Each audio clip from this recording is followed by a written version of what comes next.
Hello friends, welcome to episode 84 of Storyteller Conclave. This is a show all about helping you run the best tabletop role-playing game that you can, whether you're a new storyteller or dungeon master learning the craft, or an experienced storyteller looking to take your game up to the next level. I am Sarah. I'm Rob. How we doing, Rob? I would say not horrible.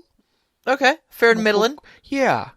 I'd put myself at that about level. I mean, work's been a little stressful, and we're in that Christmas / not Christmas crunch time. Yeah, a lot of holidays. So people taking vacations before the end of the year. So messing with things. And then do you see friends? Do you not see friends? I know in our state we're back on lockdown for a little while longer, and we're all trying to be real careful about that because numbers are not going the greatest.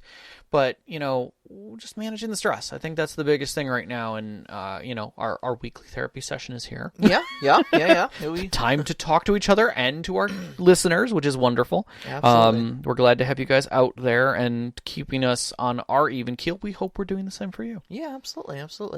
I've been playing around a little bit more with some of the virtual tabletop sort of stuff, making sure that we can continue gaming in this strange lockdown times that we're living in. Yeah. And so that's all going well. We haven't really played any D&D or anything like that this week, though. So no, we've got some stuff coming up. We got some stuff coming up. Yep. I know my game's coming up. Your game's coming up. End of the month, though. Yeah. It's going to be later this month. Speaking of things coming up, it is going to on December 30th this year we have a show. Instead of the first of the year, which we did last year, which was great, we're going to be doing another appreciation show. Yes. So if you're hearing this, be prepared that on December 30th we'll be doing a show again. We will be doing prizes again for people who are asking questions. We will be doing random drawings.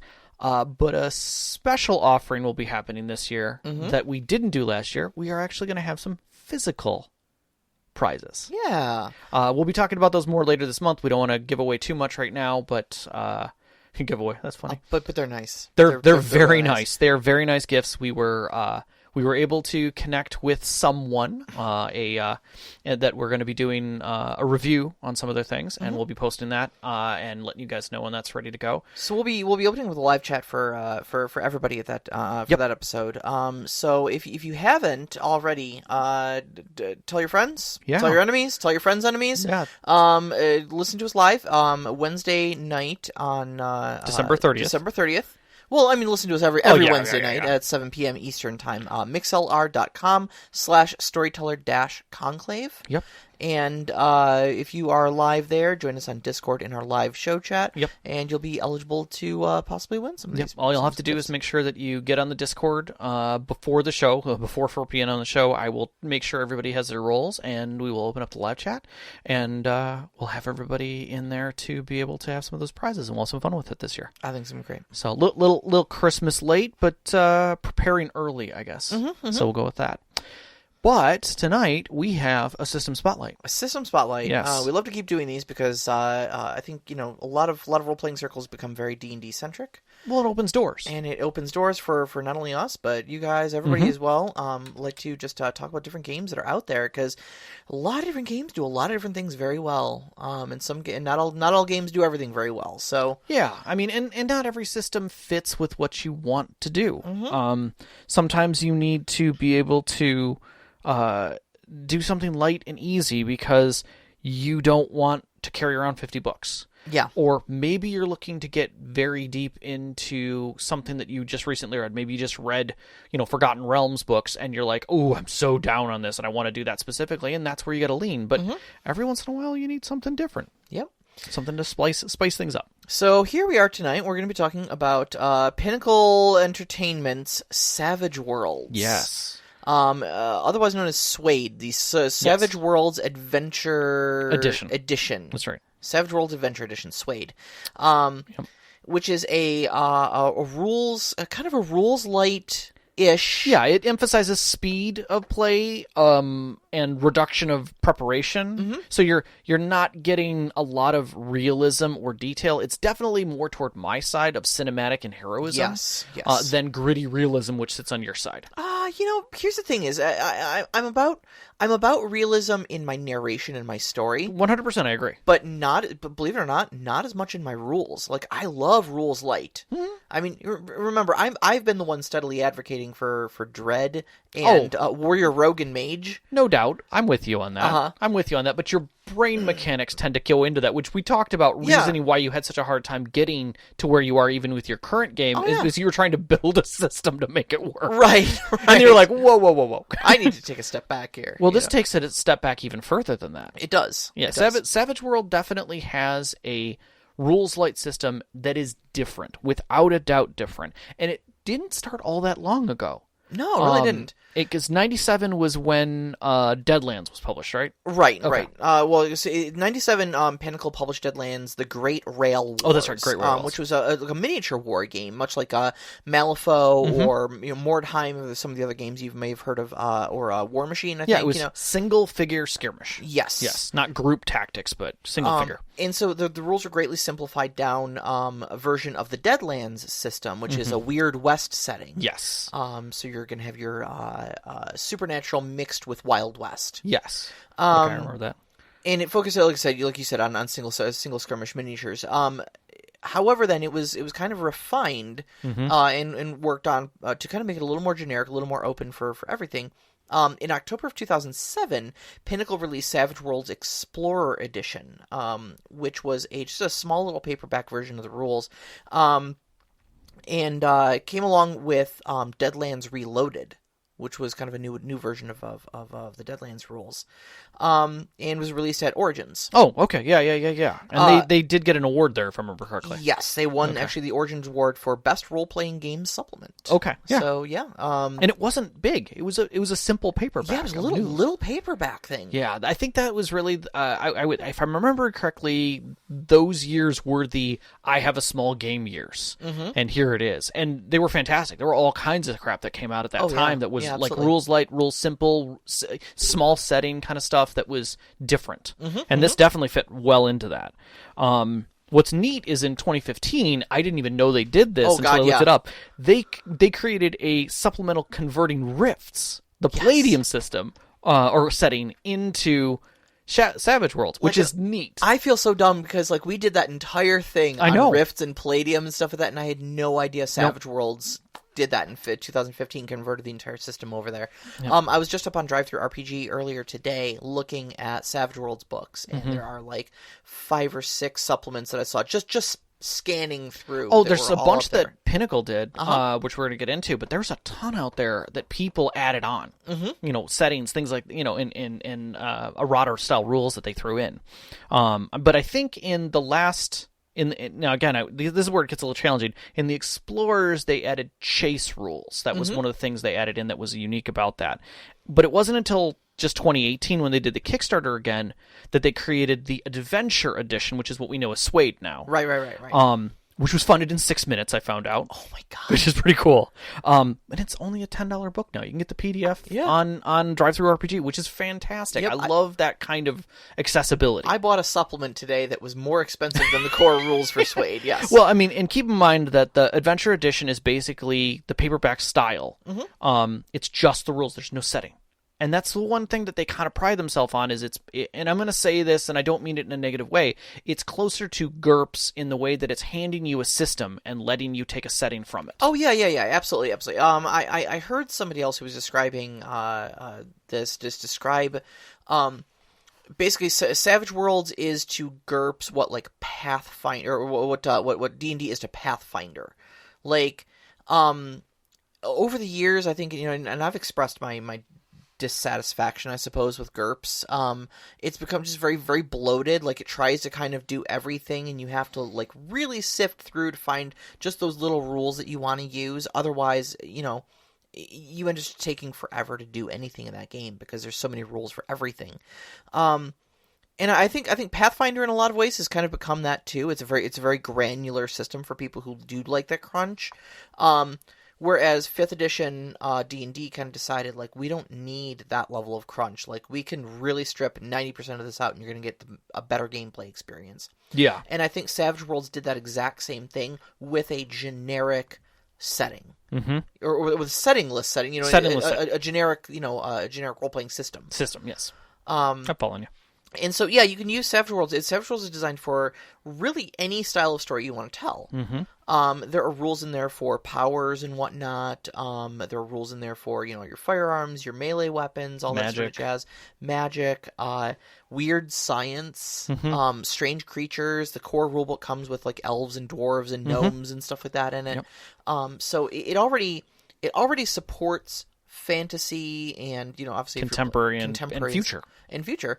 But there are also other, like, expansion books and stuff like that kind of came out for it. Like we were talking about Rifts, Deadlands. But there are multiple other setting books that are like weird World War II. Yeah. Steampunky kind of stuff. Cyberpunky sort of stuff. There's space age sort of stuff out there. There's just a superpowers supplement. Yeah. If you want to play 4-color comic superheroes, whatever. Yeah.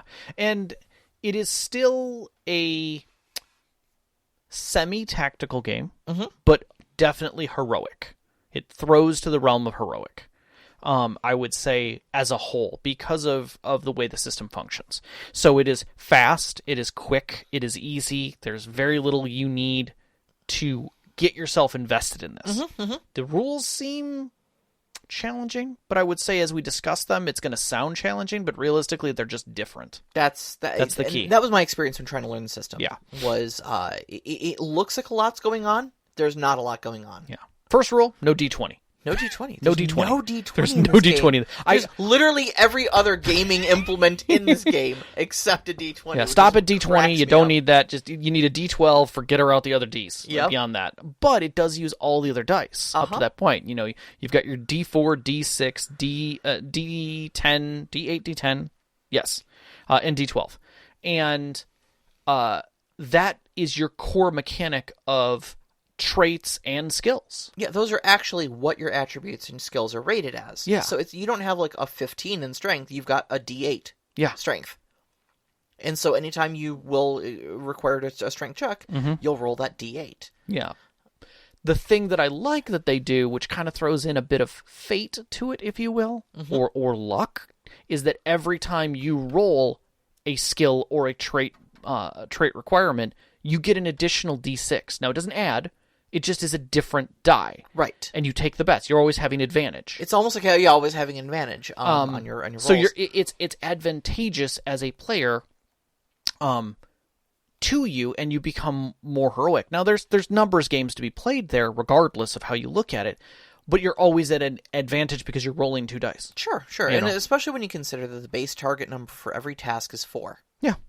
Now, sometimes that might get modified by other things. Your roll will get modified, but the target number is always 4. Yeah, it definitely sits in the modification system as a base system in that where it's a +1 to this or a -1 to this as far as the target number goes based upon setting upon the situation. What I think I really like about that is that I think a lot of times in D&D, your DM will ask you for a like a persuasion check or something, and so you'll roll the die and you'll be like, oh, it's a 15, like, because they don't hit it all the way into the 20s, they think that they're not succeeding or something like that. Right. And you're like, really, all you needed was a 10, But you since you haven't made it clear to them what the target number is, there's an immediate assumption that, oh, it wasn't 20 plus, therefore it's probably a failure, Right.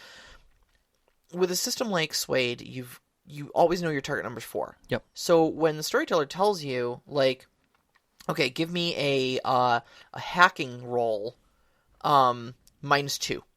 Yeah. Because this is a computer system you're not familiar with. When you roll your D8 hacking and your D6 wild die, and you're aiming for a 6 because you're -2 to the roll. Right. And so when you roll that 7, -2 is 5, you automatically know you've succeeded. Like, you, right there looking at those dice, you don't have to do the, does a 7 work? Yeah. Of course a 7 works. Yeah. Your target number was 4. Yeah. Yeah. And that's nice because, it puts you back into the I'm a hero. I know what the odds are. I know where I'm going to succeed. Yeah. Yeah. And not only that, they throw other mechanics on top of that to make it even better, or I wouldn't say easier, but definitely give you another chance.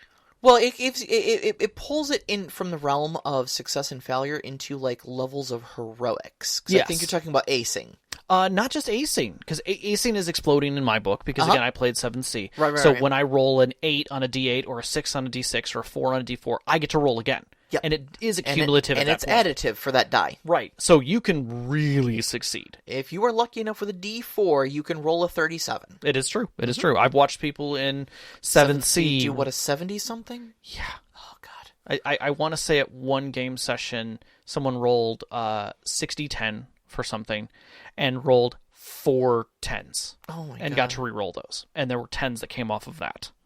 And it was insane. And everybody's, but again, that's also a high energy moment. Anytime dice explode, everybody's, oh my God, like, how big is it going to go? Like, what does this really mean? And I think there are some things to be said about that, but for the most part, it adds to the energy of the game. Oh, it really does. It really does. I love that. I used to play Dragonlance 5th Age a while back, and that was a card mechanic. I think I've described it before, where when you're doing a check, one of the card suits is trump for that check, and if you flip a card that is of that suit, you get to flip another one. And if that one's the trump suit too, you keep flipping. And I watched someone on cards do a 43 or something like that. But to give it a perspective, is you've got that, and even though you might have that, let's say you fail on. You make a 2, you roll and you get a 1 and a 2, right? So no successes. Right. You still have something called, you still have tokens that are bennies. Bennies, right. And you can gain bennies in-game. These function a bit like, if you're familiar with Fate Core, they'll function a little bit like Fate Points. They'll function a little bit like Drama Dice, if you're familiar with 7C. And I'm sure a number of other games have these sort of, like Edge Points, I believe, in Shadowrun? Or Luck. Edge or Luck, depending on what you're doing. Yeah. Or Karma. I'm not sure. There's a bunch of different mechanics going Karma on there. Pool, yeah. Edge in BattleTech. Yes, Edge in BattleTech. But anyways, these are these kind of like luck points that you can expend to re-roll your dice, or just succeed, avoid certain terrible outcomes and stuff like that. You get 3 of them at the start of the game session. Yeah, which is nice. So regardless of where you left off, where you are in the story, when you start play for the day, from not a character standpoint, you get 3 bennies. Yep, and you get to just try. They don't roll over, they don't accumulate, you just get 3 bennies. Yep. So, it lends itself to being heroic. It definitely lends itself, I would say, to a lesser degree of also light character creation for your backgrounds and such, because you do have some customization you're doing your player, but you're not going to get into the heavy detail, because the only thing beyond your character's traits and base skills, which is again a point buy, is your character's advantages and disadvantages, which is edges and hindrances. Edges and hindrances, yep. And they cost points, and basically just have ranks, right? And they go from novice to legendary. And the idea is that your edges basically just grant you things, grant you small bonuses, effectively. Yeah, little modifiers to how your character interacts with the world. But beyond that, and powers, that's a whole thing on its own. You really don't have a lot of role play built into your character. You don't have backgrounds. You don't have that kind of weight sitting behind it. You can definitely create it, but it doesn't add to it. You don't have those elements that kind of weigh you down in character creation. You can get in a little faster, and you aren't tying those to your character. Whereas in like D&D, especially 5th edition, I'm actually creating my background while I'm creating my character. And, there are ways around that, but effectively it's the same thing. 7th kind of has that same kind of weight to it as well, with how it's how you're tying yourself together on it. And a few other systems do, but this kind of lets you have flexibility there within the story. Yes. It opens up the story, I think, a little bit more in that sense. But I think that the hindrances still give you advantage to a degree, because again, you can take a hindrance to get yourself some bonuses within that. Yeah, it's a give and take thing, and I've always been a big proponent of any game that incentivizes you to take negative traits. Because quite frankly, I think negative traits are what truly makes a character a character. You know, I mean, if your character is just this like good at everything, succeeds all the time sort of person, like where do they find any character definition? You know, what hurdles do they have to overcome? Okay, where do they grow from? And I definitely see them more as a I'm not somebody who's instantaneously creative about, you know, I can now create characters on the fly, but when I started, it was hard for me to visualize what I should do with my character. You know, like, how do I make them unique? And so seeing a list of issues, of concerns, or bonuses definitely helped me, like, oh, this person is, you know, blind in one eye. Sure. You know, okay, well, how did he get blind in one eye? And so now I can start thinking about those additions of what he looks like, what he wears, you know, what kind of history happened to create those situations, and gives a little more flavor. It opens that door to it, but doesn't force me in any way down a path. Exactly. Yes. And I like that. I like that a lot. Because you're an active participant in choosing what those disadvantages are. But it helps because it adds it, like, it bridges the gap between I'm a power muncher, you know, I'm a munchkin and I'm going to min-max my character perfectly so that they're a god at this one thing. At the same time, kind of forces that person to play the character that fits that min-max. So it's different. And I like that. I do like that. You get some really neat, very very character defining stuff with your edges too. So being that this is a classless system, a lot of your I suppose class definition, your role definition, is going to come from what edges you choose that allow you to do certain maneuvers in combat or socially or whatever to really kind of define your role in the group. I saw an interesting discussion on Reddit earlier today about someone who played a rogue in 5th edition and wanted to kind of get that same sort of combat in the feel in Savage Worlds and was unsure how to do that. And a bunch of people jumped in and was like, well, you could kind of play this style rogue if you took this edge, this edge, this edge, and this edge. Right. You know, and that's your character build. You know, in giant air quotes, you can't see it because it's a podcast. But yeah, podcast quotes. But you can hear the air quotes. This is your character build. Yeah, you know, and there's a lot of really great stuff in there. And of course, typically your expansion books, of course, will offer all sorts of unique edges that you can add that are setting specific. So you know, if you are playing a superhero game or something like that, get the superhero book. And add that on, and it will have a bunch of superhero and superpower specific edges for you to use, and further flesh your character out and make them feel more super. Yeah. And another thing that kind of we were talking about was that the system is generic, so that you can mix ideas, meaning science isn't separate from technology, isn't separate from magic. There's a simplisticness to it all that allows you to very easily create something custom that isn't really custom. This is one of my favorite things in Savage World. Because you've got ideas. I've got ideas for where it went. Where it's going for you. Instantly had ideas about this. So the power section is laid out extraordinarily generic. And it's done that way on purpose so that it can be used for anything. Okay. What you do though is you set up your so you'll have an arcane path basically that is how you get your powers.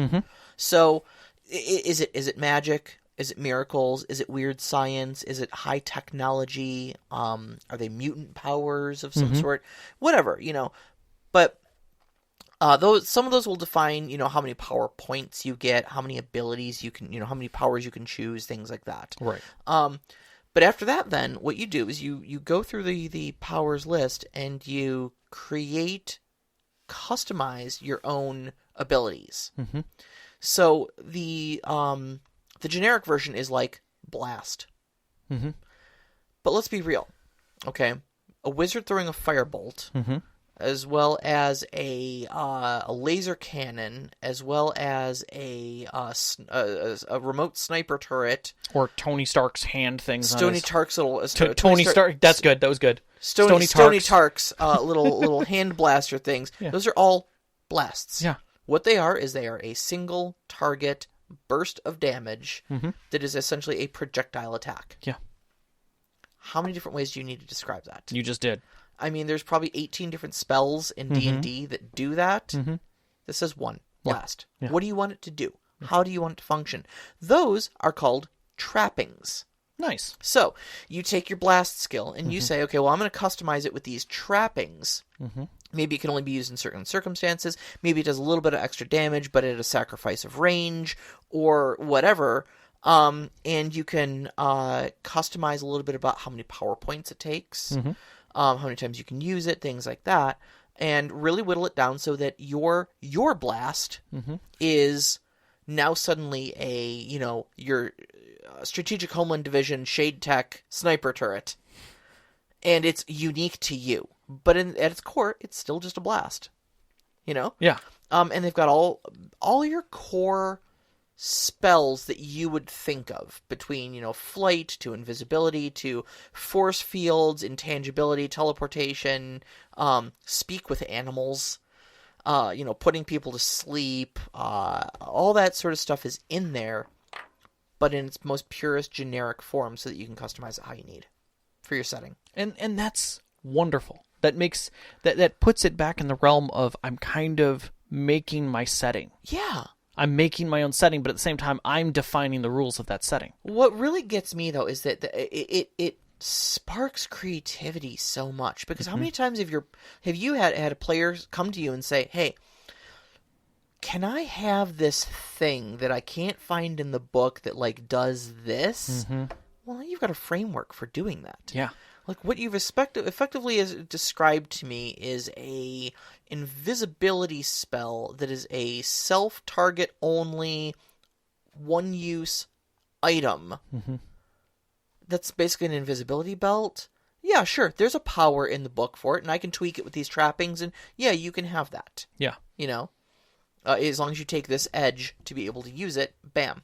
There you go. You've got it. Yeah. There's a framework for building all those cool little things that your players will ask you for that may not fit into a more rigid system like Dungeons & Dragons that defines class abilities very strictly. Or goes to the fantifical, you just have it of adventure.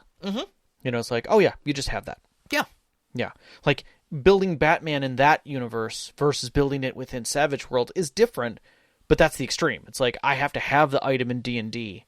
In this, I build a power set that fits the tool set that I have before me, and then adventure is just, yeah, you've got it. Yeah. You got one of those. Let's just say you do. Yeah. Yeah. What you going to use it for? Right. The other thing that's different, because again, you don't have a D20, initiative. Use a deck of cards. See, this is, I like and dislike this at the same time. Because on one hand, I think it's really inventive as hell to use a deck of cards. But on the other hand, it's like, I know that there's a subset of people out there who are like, you use dice for literally everything else. Why are we using cards? It's the game showing its Deadlands roots. Yeah, I think is what it comes down to. You've got the poker chips for your bennies. You've got the cards for initiative, and then you got dice for everything else. But I think if you can get past that, though, cards are a really inventive way of doing it. No, I think they're fun. It adds a different element. Yeah. It definitely randomizes in a different way and adds in, again, some randomness to it, where jokers allow you to go when you want to go. Whenever you want. Yeah. You want to go just before this dude? You can. Sure, dude. You got a joker. Let's go. Yeah. And that changes the system, and it's beautiful. That adds a element that dice can't quite add. Well, because there's no replacement. There's only one ace of spades in the deck, and it's every turn, which is totally different than D&D, where it's like, I always know I go on a 15 unless I get hasted or somebody gets knocked down in the order, or I have to wait my turn or whatever. now it's every turn, it changes the tone of the combat. And especially when you have a powerful card like the Joker in there that allows you to go whenever you want in initiative. It's cool when you see that Joker get reshuffled back into the deck and you're like, oh, is this going to be my turn? I can hardly wait to see what I get. You may be able to just do something really awesome the next turn, since it is every single turn you roll you draw initiative. Right. It was one of our Discord members, Knox, just added, "Don't use Uno. That's how you lose friendships." Oh yeah. I could see. What did you get for initiative? Draw 4. Oh. What did you get? Reverse. Ooh, that's gonna change everything. But yeah, I like that. I like the difference in that, and plus it's for me it's like pulling out a deck of cards is kind of a thing you wouldn't normally think of at an RPG table. I mean, granted, some people like 7th has tarot moments, in it. Malifaux plays entirely off of cards, right? Yeah. But it's a nice little fun element that throws something, and it's a visual representation. I love props, and that goes another prop onto the table, and you can get custom decks and things like that to make it even more fun. And because it's all cards, you can kind of almost like deal out the hand on top of the in order, so everybody can kind of see the initiative order sitting there. And since you're not using your dice, nobody's reaching for those cards to pick them up to reuse them for another purpose. That's all they do is initiative. They're just sitting there. So it's nice if you are playing in person to have that visual representation of almost seeing like the poker, flop. Hand, yeah. The poker flop out there. Yeah, that's perfect. So, and that's it. That's the game system. Yeah, basically. In a nutshell. I mean, you just, your target number is either 4 or some value thereof, either down or up a little bit. Yeah, the only exception to that is combat, actually. Yeah. Combat, well, I should say actually melee combat. Yes, which is because even ranged combat, your modifier is 4, but then that gets, or your target is 4, but then that gets modified by like range and cover and stuff like Typical that. Things, yeah. You may have to roll a 26 on your die to hit the person, but your target number is still 4. That's right. That's right. Because you're minus 22 to your roll. Exactly. Because of weird modifiers and stuff like that. But combat is the only time where your target number actually changes, and that is your character will have a derived score from their, I think it's agility and fighting skill, is determines what your parry attribute is. Which is similar to 7C in that design. Yeah. So you just derive. I think it's like the average of those two plus 2 or something. Okay. So if you got a D8 for one, a D6 for the other, that's an average of 7 between the two, plus 2, so you've got a parry of 9. Yep. And that's the target number people need to hit if they want to hit you in melee combat, punch you or stab you or whatever. Yep. Everything else is super simple. It's whatever die you're rolling for your attribute or skill, and your wild die, which you always get because you're a wild card. You are a hero. Yep. Which is always a D6. So it's always a die plus a D6 and a D6. Yep. And then whichever the better one of those two is, that's what you get. Yep. And then you ace it if it happens, which is wonderful. And that's it. Like that's all of Savage Worlds. Yeah. Like I almost feel like it's a blessing and a curse covering these rules light systems in these system spotlights because. Yeah, but there's other pieces to it. Like, I mean, there's a lot of things that it does well and doesn't do well. Yeah. I'm going to say that I'll start with the wells. It's odd mechanics, but simple. Like, you can pick this up in a session 0 without knowing anything. Yeah, I agree. Like, literally, if I mean, Overwatch used it in the game, the one shot that we used, and it was.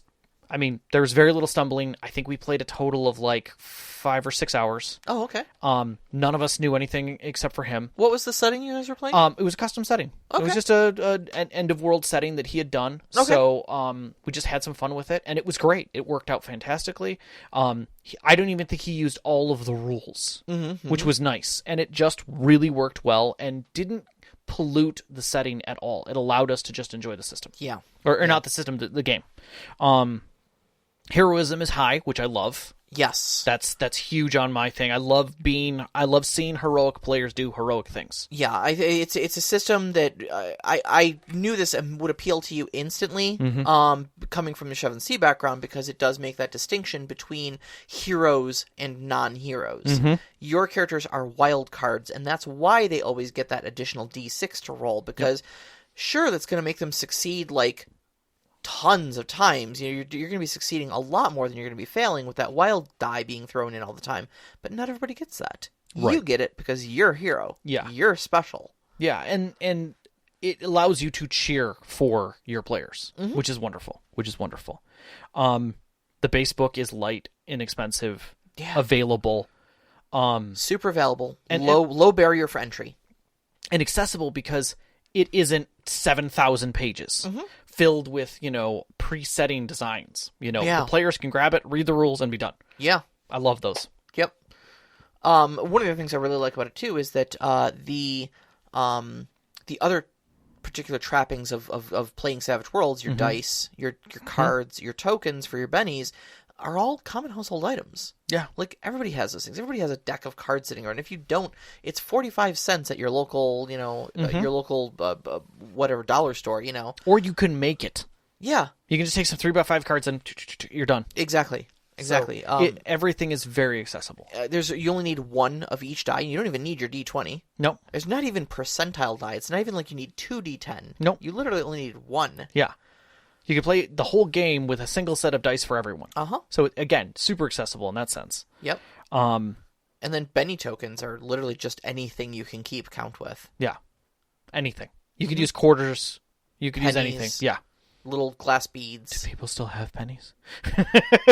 So many pennies. I think they've all been relegated to jars. Probably. Yeah. Probably. That explains why nobody has change anywhere. Just because change comes from within. But another thing, based on all of this, they created a site that's like D&D Beyond for character creation. So you can actually go to savage.us, do character creation, management, customization, which is wonderful and super accessible on the price range. It's $30 a year if you register, and you get I think it was something around 500 characters you can create. Oh yeah, and you have access to all of the books, all of them, for any of the content, which is fantastic. Yeah, that right there is a unbelievable accessible point. And the character creator was very kind to the customization, because I was wondering how they were going to do, for as customizable as the game system is. Yeah. Create your own powers. How do you write a system for that? Well, you just write in all the core mechanics, you give it the trappings and stuff like that. It does all the mechanical adjustments for you, and then says, "What do you want to call this one?" Yeah. I want to call it Flame Turret. All right, you have a Flame Turret now. Cool. Exactly. Making Boba Fett's armor, easy. But one of the things that we just discovered this morning was that Foundry VTT has a developer who they had a module for this, but this is now like the 2.0 of it that's being released now, directly with assistance from Pinnacle. So you've got a developer who's 100% connected to both of them, and there's now going to be integration with I believe Savage.us. They're still working on that, and I kind of tried to get some information, but it's really early. But I think it's Flowred. Flowred? Something like that. Yeah, who is the developer. I'm sorry, I'm butchering that. But it's either Flowred or Flowride. I couldn't remember which. Yeah, but they are the one heading up this development. It's on GitHub to be able to see it, and it's fantastic. If you get a chance, there's a release on Foundry VTT. They did a release on it. Also, the Discord channel has a section to it, and you can actually talk with the developer, and they love talking to people. Holy crap. Which is fantastic. I love that kind of community and connectivity. But it is very accessible as a module, and is going to be very integrated. It's obvious what we're throwing together here to make it super easy to work with. I didn't eat lunch today because I spent my lunch break downloading it on Foundry and playing around with it a little bit. And I pulled up I created an actor and then pulled up the character sheet, the blank character sheet from them. I didn't import anything, so I didn't have anything to import. But it was like looking at a 3x5 card. Yeah. I'm like, oh, like So like much the D&D ones have like even 5th edition, which I have praised for being very slimmed down from its previous editions and stuff like that, still has like multiple tabs for equipment and spells and abilities and all that jazz. Things can easily be hidden or lost. This whole thing was like a 3x5 card. Mm-hmm. And that was like including like a whole section for your bennies, which are literally just 3 big tokens. Yeah. You know? Right. But again, super accessible. Yeah. Like, super easy to play the game. Mm-hmm. And that's the beauty of the system, is its accessibility, is its availability, its community that still follows. Well, I say still, it's really not that old altogether. I shouldn't be making it seem like it's that old. But it's strong. Yeah. Like, there's a good community out there for it, and that's wonderful to see. It's got good energy. Mm-hmm. And it's easy to get behind. And you can't beat that. Like, when you look at a system and you're like, oh, I wonder if anybody still plays this, and you do a simple search, and suddenly you're coming back with 100 different hits and whole communities and Discord channels and clear excitement, not capped, not this is the way you should be playing it. Mm-hmm. It was nice. And not one of those like dead communities like, anybody still play this game? No. Oh yeah, me and my friends still play it. We dusted the books off. No, it's like a very thriving community, very, very healthy community for it. Yeah. I joined the subreddit for Savage Worlds earlier today. Oh, wonderful. Okay. And so yeah, just a lot of great discussion on there. People asking, what would be the best way to customize this particular thing? Because I'm trying to customize mine for to represent Tom Clancy's The Division. It's a video game that I very much love. That I'd love to. I think it's my new thing. Is taking game settings, taking video games, and trying to turn them into role-playing games. I mean, it's a show of love, I think. It is. I mean, we could do a whole show on just, doing parodies of the things we love in games. Yeah, that's fair. It's easy to do. You do what you know. But to get away from my video game turned into a tabletop role-playing game of Elder Scrolls, I decided to run a quick little, I would say it's a one-shot, but a short run game of a video game turned into a role-playing game of The Division instead. And I've decided to use Savage Worlds for it, using the powers as the high-tech, future tech sort of stuff that they use. Mm-hmm. And so I was searching on there, and there was a bunch of other people who were kind of trying to do the same sort of stuff I was. It was very refreshing to see, discussion that took place literally 3 hours ago, going, hey guys, if I wanted to represent this, how would you do it? I was thinking of using this rule or this rule, and having other people jump in and go, oh yeah, well, I tried this and it worked well, or maybe try the rules from this book or that supplement, very good active discussion and very helpful community I saw. Yeah. And what's interesting is Knox had brought up, could you do a bizarre campaign where your Kingdom Hearts traveled to new worlds, aka different systems, where you're basically moving between settings, even. There was, I don't say televised, but like a streamed, online sort of game. Somebody was doing the, I want to say it was like Infiniverse or something like that, where every week they played a new game system, but it was one story. Nice. I'm gonna have to look into that because I only ever heard of it. I didn't ever watch any of it, but now you're thinking. I kind of want to look at it. Yeah. There was a long time ago I had written up an idea of doing an Infiniverse kind of thing where players get tossed into something and are stepping through worlds to solve the problem. Yeah. So Sean was actually talking about doing a Stargate system. Oh yeah, where there you go. It's not necessarily going to different. It's more different worlds in the literal sense, right, than like a reality shifting thing, but right, like literally traveling across the galaxy and stuff like that. And I saw there is a Stargate supplement for Savage Worlds that looked pretty nice. So, yeah, no, I think that's a great idea. And honestly, if you wanted to if you didn't want to shift game systems, just stay in Savage Worlds. You could cover all of that. Yeah. Very easily. you could Savage World use Savage World setting and move through game settings. Do Forgotten Realms, but Savage World is the system. Do Robotech, do Rifts, do Shadowrun, do all those. Just walk through the universes. Yep. You could totally do it. Absolutely. So now to get to the bad, because that kind of is what I wanted to. Where this leads to is that if you're looking for something gritty or something highly detailed, it isn't the thing to do that. Right. It is abstract, it's heroic, but it's not Shadowrun. Yeah. It's not D&D 5th edition. Right. It is great for a system and availability and acceptability, but it's abstract in that sense. Mm-hmm. You're not going to get the granular sort of details, the gritty realism out of it. Right. It's just not how the system functions. Right.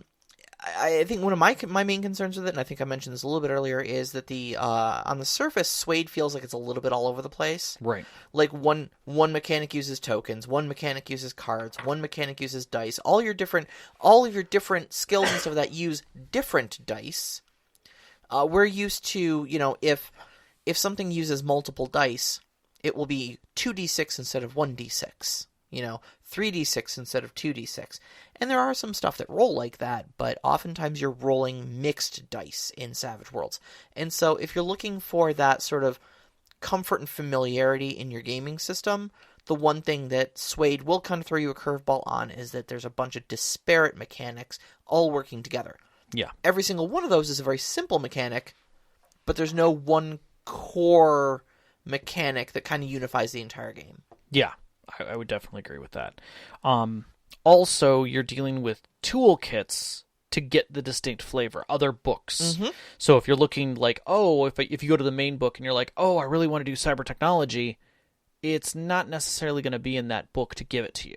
Mm-hmm. So in that sense, it feels a lot like, your second edition D&D where like, I want to know more about druids. Well, get the complete guide to druids. Yeah. That kind of a thing.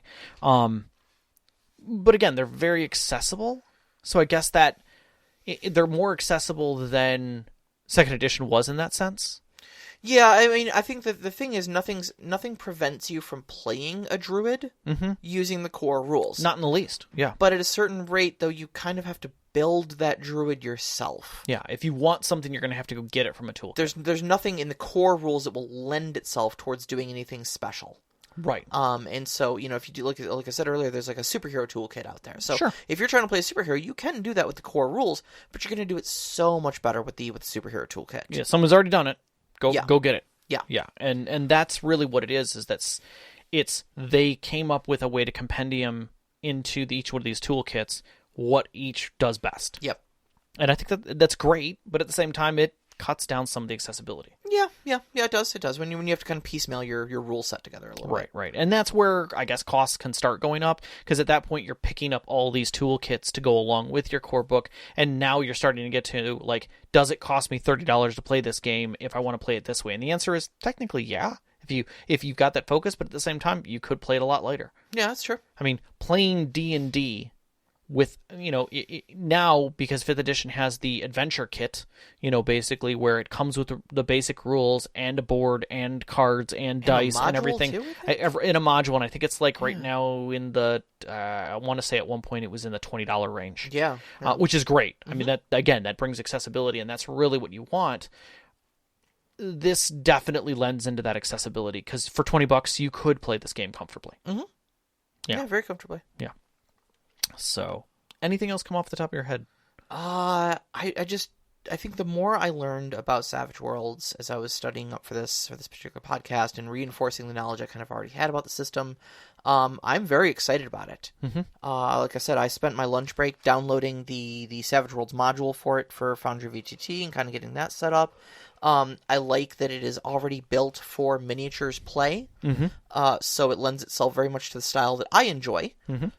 Building maps, placing miniatures, or in this case now Foundry tokens. Being tactical about things, and the rules are all expressed in that way. If you can move so many squares or whatever. Yeah. I think we'll be using hexes for mine, though. I love hex grids. There's nothing wrong with that. But just read. The more I read the rules, the more inspired I felt, and I think that's. It's not a tangible thing that I can quantify about the system. Mm-hmm. I don't think it was any one particular rule or anything like that made me feel like this was a really good system.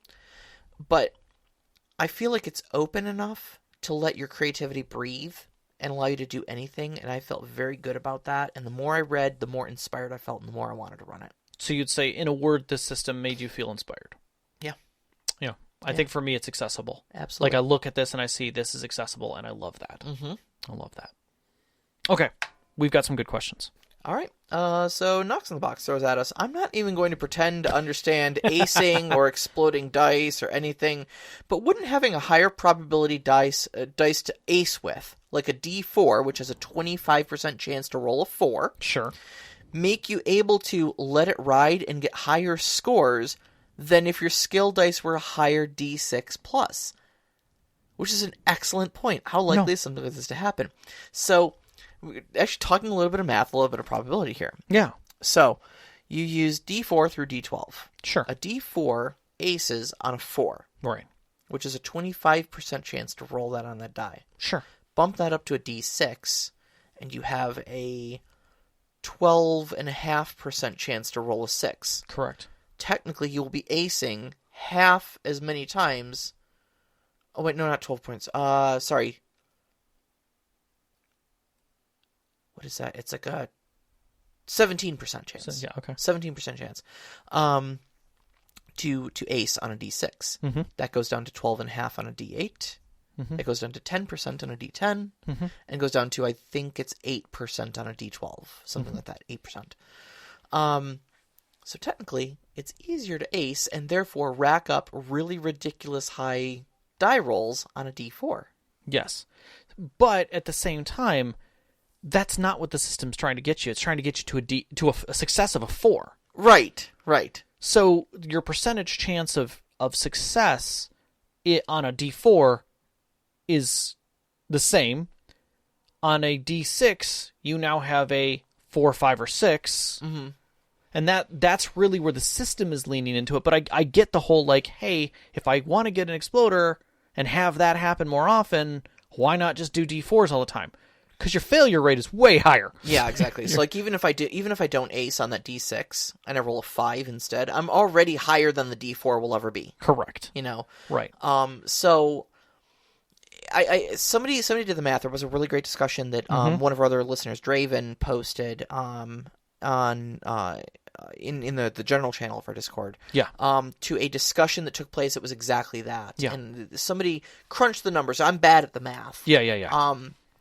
But somebody did the number crunching and stuff like that of all the probabilities and stuff like that, and it's like technically you have a 2% higher chance to ace on a D4 or hit like a 6 on a D4 than you do on a D6 when it comes down to acing and then re-rolling on the 4. Sure.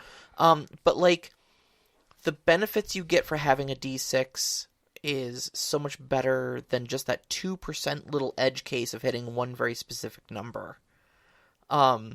So yes, technically it's easier to ace on a D4, but the benefits of having a bigger die and just having bigger numbers coming out of it is so much better than, than depending on aces to be able to do the things that you're looking to do. Yeah, and that's really where it leans into. Plus, you have a D6. You're also rolling a D6. Yeah, and you've got your wild die anyway. So, what would you rather be rolling, a D4 and a D6 or 2D6? Right.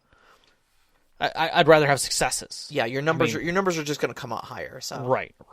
And so I think in that sense that if you're talking about just a straight numbers game, sure, but at the same time, like, you're not constantly rolling. Right. It isn't a I'm rolling now and I fail, and so I'm going to get another success in the next one, and that's going to counteract the failure I did. If we're playing an odds game, role playing is not where you play your odds. Yeah. And you also have to consider too that the ability scores have or the die sizes have different game effects as well. Yes. So, for instance, all of your skills are tied into their particular attributes. Right. So, your firearm skill is going to be tied into your agility, right? Sure. So if your skill die if you're trying to get your skill die to exceed your the size of your attribute die. Mm-hmm. Sorry, I'm stuttering a little bit. You're doing fine. If you're trying to get your skill to exceed its base attribute, it begins costing double the advancement points. Right. So, because you're essentially trying to reach beyond your own limits. Right. If the limit of your agility is a D4, and you're trying to get your firearms up to a D6, you're just not that good, buddy. You're trying to reach higher than you can physically, are capable of doing it. So. Right. I mean, and my whole thought behind it is if I'm not good at firearms, I'm the, thinky guy who gets handed a pistol, and we're now in a firearms scene, so I'm literally just pointing my gun over a box and squeezing off rounds. 3 of those rounds is missing, and 1 hits a guy in the head. Great. I am not skilled at that. Like that is where that shows, but that moment that I do get a success on it, it's pretty fantastic. And everybody's like, yeah, that's great. The other example that we saw was, Gornog who grabs the helm of the airship and aces it. Yeah. And you come running up to the helm like, oh my God, the airship's going down. And no, it's not. Gornog seems to be piloting it. Right. Gorthak the barbarian out of time, who has never seen an aircraft before, is now sitting there at the helm with the wind in his hair. Yeah. Just cruising along. And it's like, Gorthak, are you piloting the airship? It's okay. Gorthak leaf on wind. And you're like, what does that mean? Yeah. But it's funny, those moments do exist. They do happen. Yeah. And that's really what those odds kind of play to for heroism. Right. So yeah, I'm actually kind of glad you brought up the whole idea of being not good at combat and just pointing your pistol over and squeezing off shots and stuff like that. Because so one of the things I was seeing is that there's a lot of maneuvers people who aren't necessarily good at combat can do that can still contribute to combat. Yes. To provide advantages for other people who are good at combat. Like suppressive fire. There's some really great rules for suppressive fire. Why not? There's some really great rules for, spotting people and, you just toss a flashbang. Sure. I mean, my God, making people stunned in this game just does some wonderful things for the awfulness. We didn't even get into how damage is handled, and that's its own thing. We're gonna leave that to a side because it is its own discussion, but again, not challenging. Yeah, we're trying to give you an overview and a spotlight here, not teach you how to play it. But there are some very good play. We'll put some links out there. I found 2 things that I loved. One was a simple cartoon of the rules, which was great, and then the other was that video where the guy went through all the rules and talked about everything, and I thought that one was a really good one. Both very quick video walkthroughs. There's a lot of great resources. So like you said, it's a very thriving community. Let's squeeze one more question in here before we lose it. Overwatch asks, is there anything you think is missing from the rules light system like Savage Worlds, or from rules light systems in general? Something that you would like mechanics for, but isn't covered in more simplified and streamlined rule sets. I'm going to say for Savage Worlds, one of the things that it does is the tool sets helps bridge that gap. Where you think a rule is missing when really it's not. But I think in general, rules light systems really don't lend to character roleplay creation. And that's the only thing I would say in those rule light systems that tend to get lost or left behind. I think I don't know that Savage Worlds is rules light. I think it's mechanics light. Okay, I'll go with that. Because going through the rules, I mean, it's got plenty of rules for, just going through the combat section alone. It's got rules for suppressive fire and throwing, stunning people and area effects and grenades and all sorts of different attacks and stuff like that.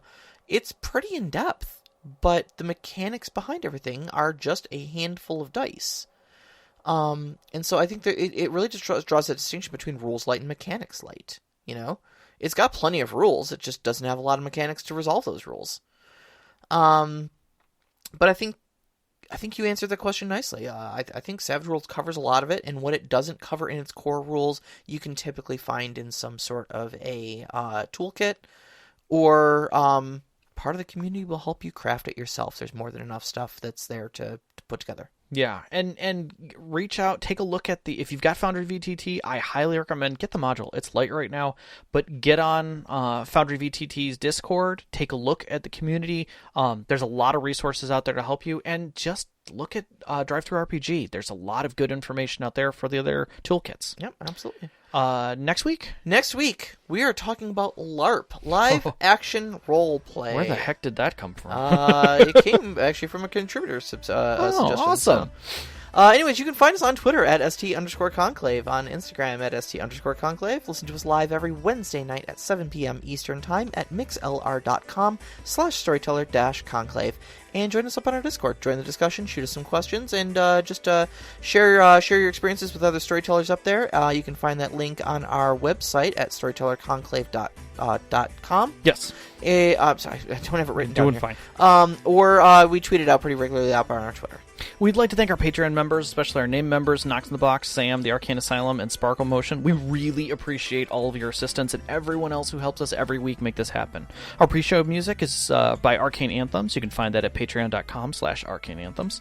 Our intro music was Beyond the Warriors by Geefrog. You can find that at geefrogmusic.weebly.com. Our outro music right now is Only Our Footprints in the Sand by Midair Machine. You can find that at soundcloud.com/midairmachine/tracks. And as always, a big shout out to our families, Vicky and Sean. Thank you for supporting us and loving us over the years.